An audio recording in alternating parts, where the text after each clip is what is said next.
On se retrouve en direct du plateau de la foire de Brignoles pour cette 4e journée de la foire de Brignoles, une journée qui sera aujourd'hui consacrée à la viticulture. Et on démarre cette série de directs avec vous, Thomas Giroux. Vous êtes directeur du syndicat des Coteaux-Varois en Provence. Vous tenez à l'appellation provençale.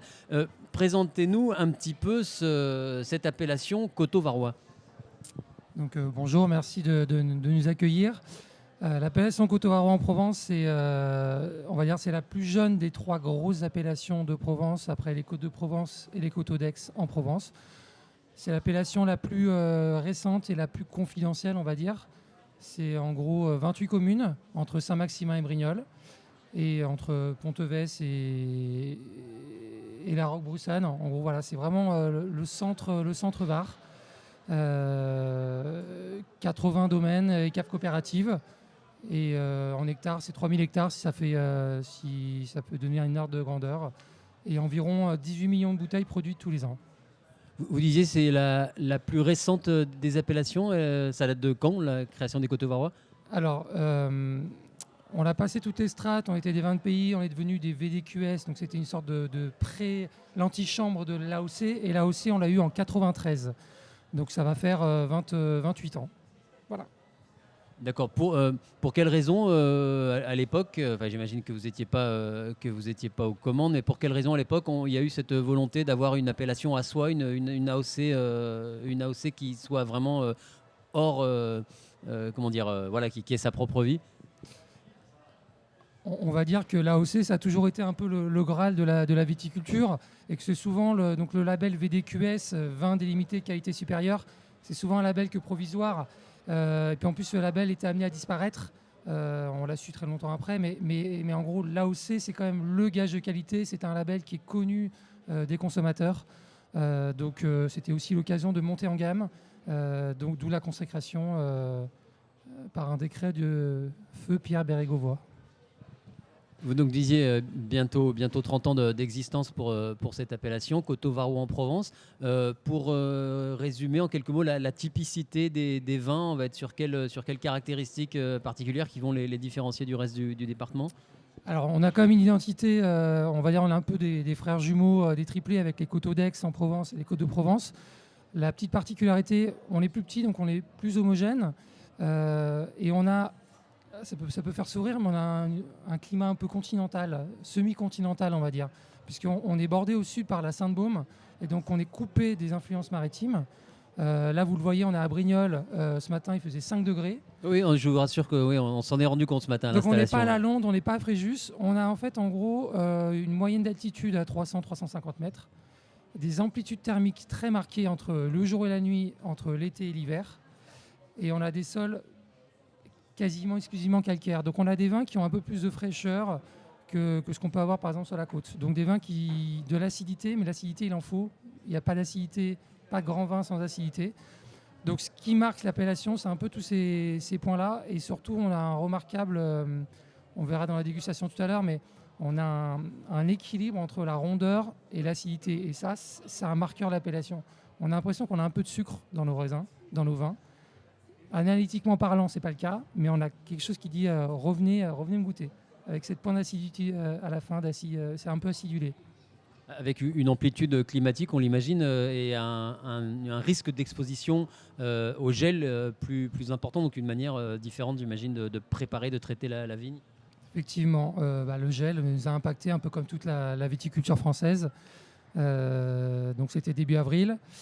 On s'en remet doucement. Là, les vendanges, vous voyez, elles ne sont pas terminées. En Côte de Provence, elles sont terminées. En Côte d'Aix aussi. Et là, on a peut-être encore une petite semaine de vendanges. D'accord, ça travaille encore dans les vignes là aujourd'hui. Ça travaille encore. Et oui, parce qu'on a des maturités à pousser un peu plus importantes. Avec quand Côte de Provence, on commence le 15 octobre. Nous, on a commencé cette année aux alentours du 7-8 septembre. Voilà, donc généralement, les vendanges, c'est 4-5 semaines. Donc on est dans le timing. Les premiers retours que vous avez de la part des domaines en termes de volume, en termes de qualité, en termes de promesses de ce millésime, c'est quoi? Alors on a un millésime prometteur, c'est un peu ce qu'on dit tout le temps, mais là, en tout cas, c'est vraiment le cas cette année aussi. On a des parcelles qui ont été, quand elles ont été gelées Ils ont produit moins de raisins, donc on a une concentration supplémentaire. En tout cas, les premiers jus sont vraiment très prometteurs. Niveau quantité, c'est un peu plus compliqué à dire, puisqu'il faut savoir qu'il n'y a pas uniquement le gel, il y a la sécheresse, il y a eu de la grêle, et puis un petit peu de pluie pendant les vendanges. Alors quand on peut s'arrêter, c'est bien, mais ça crée de la pourriture. Et donc parfois, ça amène aussi les vignerons à devoir se presser pour terminer de vendanger. Donc niveau quantité, on verra dans une récolte, on va dire moyenne. Oui, il y a eu des dégâts. Le gel, la grêle ont occasionné des dégâts. Ouais. Le gel, effectivement. La sécheresse, on n'en parle pas souvent, mais la sécheresse, on n'a pas forcément un vignoble irrigué qui craint beaucoup la sécheresse. On n'a eu quasiment aucune pluie entre fin juin et fin août. Des orages de grêle. Donc oui, tous ces éléments-là mis bout à bout font qu'on ne va pas avoir une récolte pleine, c'est certain. En termes de couleur, là vous êtes venu avec un nuancier. On imagine qu'il y a une très grosse prépondérance du rosé.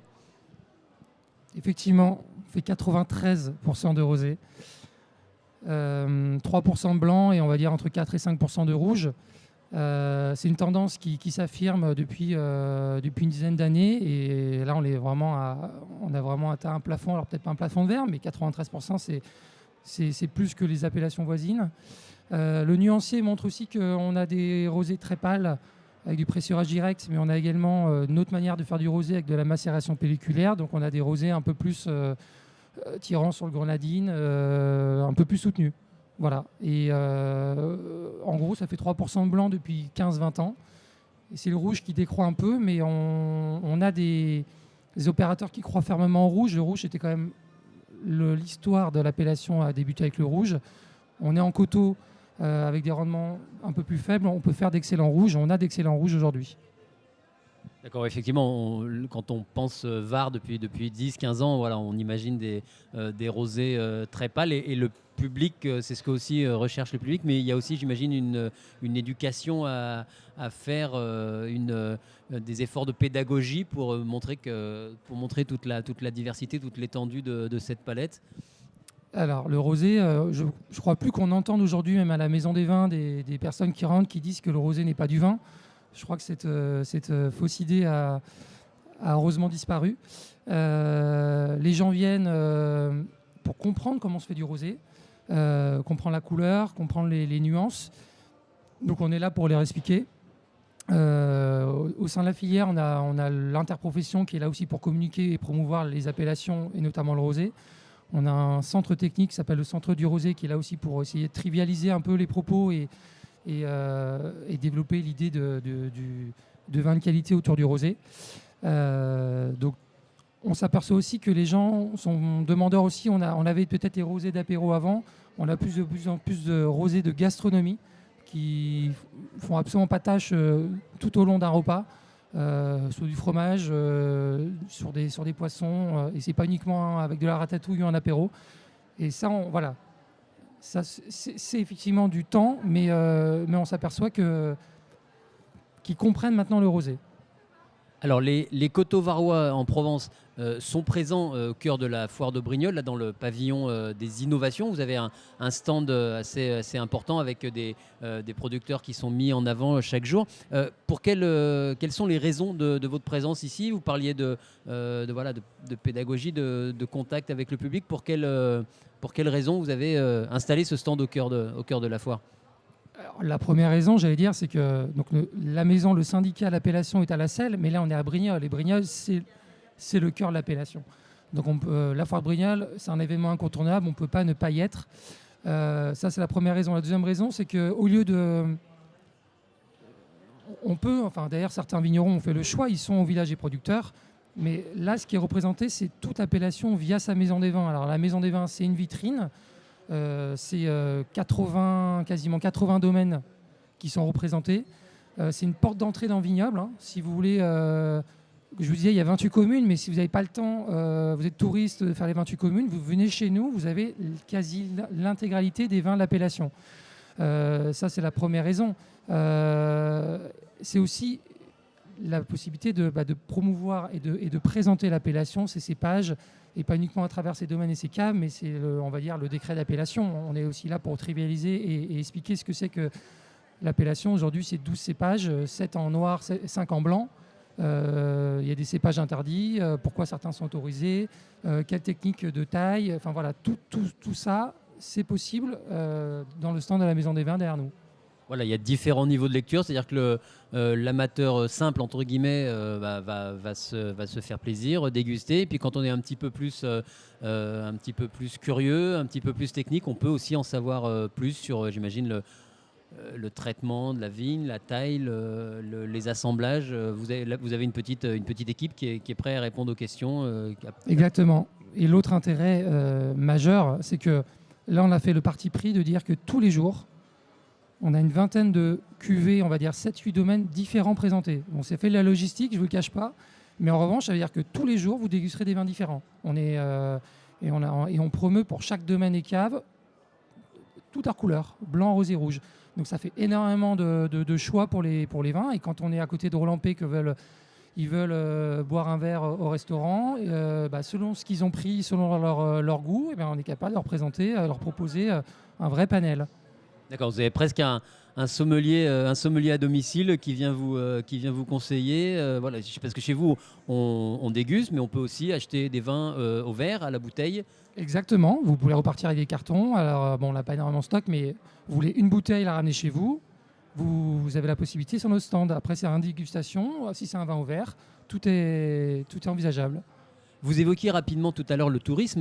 C'est vrai que le vin fait partie de l'attractivité d'un territoire. On parlait il y a 2 jours avec la Chambre d'agriculture de tout ce qui est développement de l'agritourisme, des visites de caves.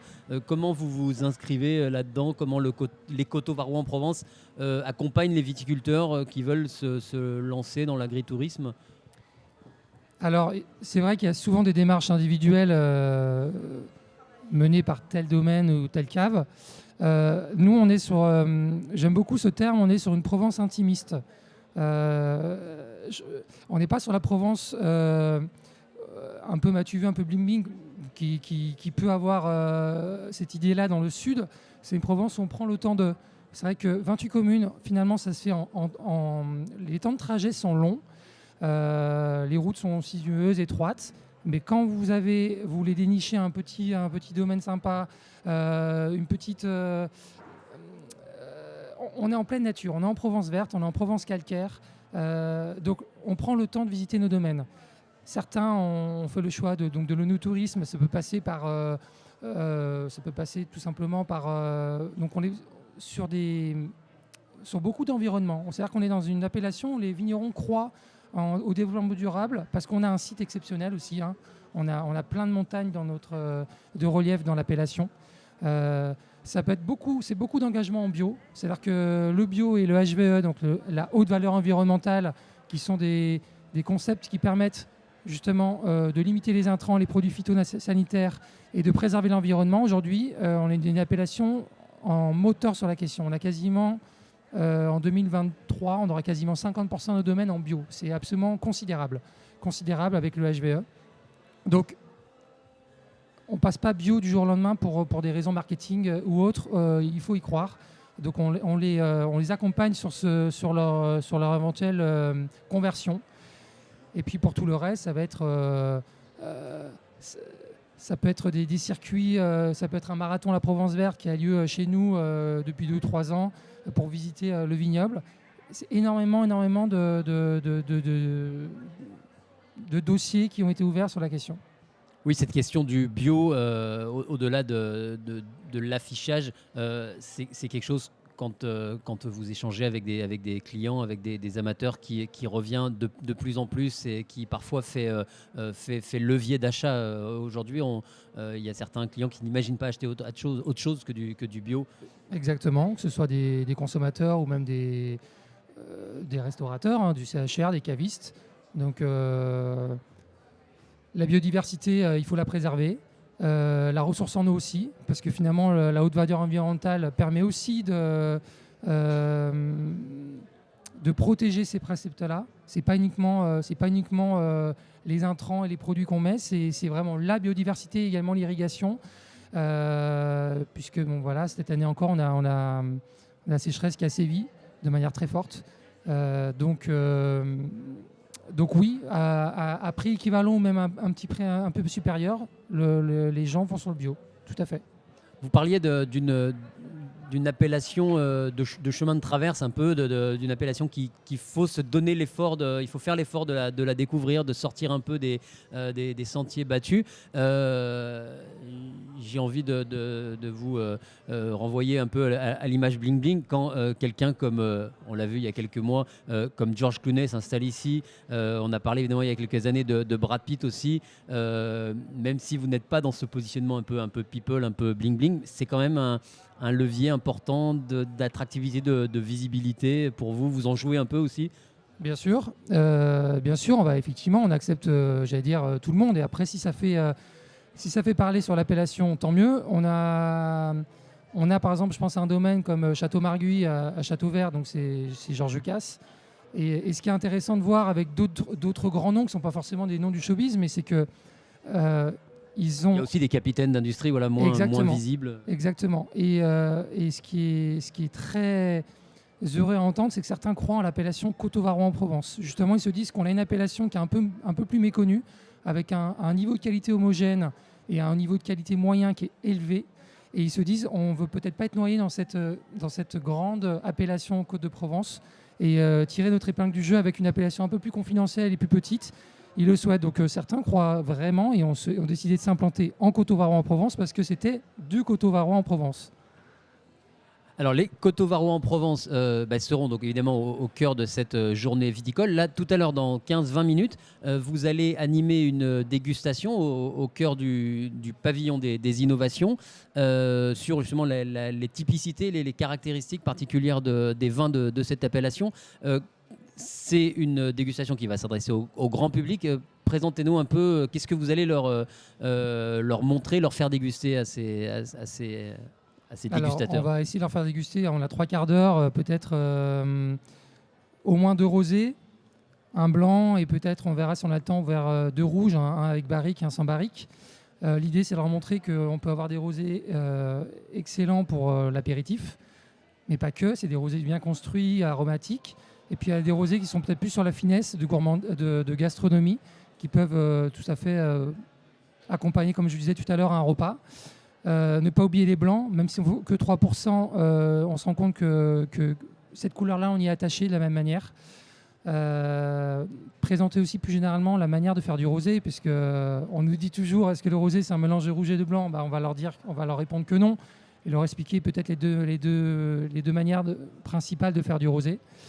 Et puis il y aura un jeu d'échange, de dégustation. Ils auront une grille de dégustation. Alors c'est peut-être un peu académique, mais c'est leur montrer aussi la manière de pouvoir juger ce qui est bon et pas bon, sans parler de ce que j'aime pas. Qu'est-ce qu'il faudrait pour avoir en tout cas un vin qui répond à des standards de qualité. Ça, c'est un exercice auquel vous et les vignerons de l'appellation, vous prêtez régulièrement, aller au-devant du public, faire de la pédagogie, expliquer comment on travaille. Alors, on le fait, nous, et aussi via notre interpro, donc le CIVP, qui est plus enclin à... C'est son cœur de métier. Nous, on est peut-être plus pour défendre l'appellation, la valoriser, faire respecter le cahier des charges. Donc, on a tous les ans, tout le temps, d'ailleurs, des contrôles qualité, pour juger qu'un vin peut prétendre ou pas à l'appellation. Et après, on a évidemment des événements grand public. Mais c'est aussi en lien avec notre interprofession. La filière viticole est très vaste, beaucoup d'organismes. On se partage les rôles. Mais en tout cas, la Foire Brignoles, c'est aussi l'occasion de pénétrer et d'être au plus proche du public. Eh ben, on redonne donc le rendez-vous à 11h, la dégustation des Coteaux de Provence. Et l'autre rendez-vous, c'est jusqu'à dimanche. Donc sur le pavillon des innovations où nous nous trouvons, le stand de la Maison des Vins, les Coteaux Varois en Provence, avec une petite équipe. Alors on en parle en connaissance de cause, parce que nous, avec l'équipe, on est allé les voir, on a été merveilleusement reçus, accueillis, conseillés. Donc on invite les visiteurs de la foire à se rendre sur ce stand des Coteaux Varois en Provence. Merci d'avoir partagé cette passion du vin et des coteaux varois avec nous ce matin. Donc, on le rappelle, dégustation à 11 h. Merci beaucoup, bonne journée et bonne foire. Très bonne journée, merci.